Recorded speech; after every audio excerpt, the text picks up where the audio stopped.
અમરેલી જિલ્લાના બગસરામાં જળ એ જ જીવન માટે બગસરાના 44 ગામોની મીટિંગ મળી। આ મીટિંગનું આયોજન લાલચંદ કાકાના બાલ મંદિરમાં કરવામાં આવેલ, જેમાં દેવચંદભાઈ સાવલિયા તેમજ પ્રફુલભાઈ તેમજ વિવેક સ્વરૂપ સ્વામી એ લોકોને ચોમાસામાં વહેંચતું પાણી તળાવ ઊંડા કરી અને ચેક ડેમ નદી આ તમામ દ્વારા પાણી રોકી અને પાણી બચાવો અને ખેતી બચાવો આ માટે મીટિંગ મળી હતી, જેમાં બગસરા તાલુકા પ્રમુખ પ્રદીપભાઈ તેમજ પુનભાઈ તેમજ કિશોરભાઈએ પણ હાજરી આપેલ। જય ગૌ માતા। આજે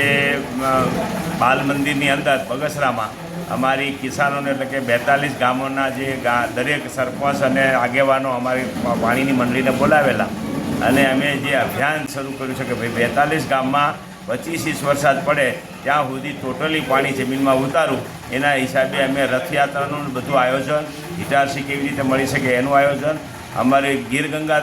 પરિવાર ટ્રસ્ટનું પણ મોટું આયોજન થઈ શકે એટલા માટે આખું અમે કાર્યક્રમ ગોઠવ્યો હતો। એ આજે બધાને સાથે ચર્ચા કરીને રેડી કર્યું છે અને એનો પ્રચાર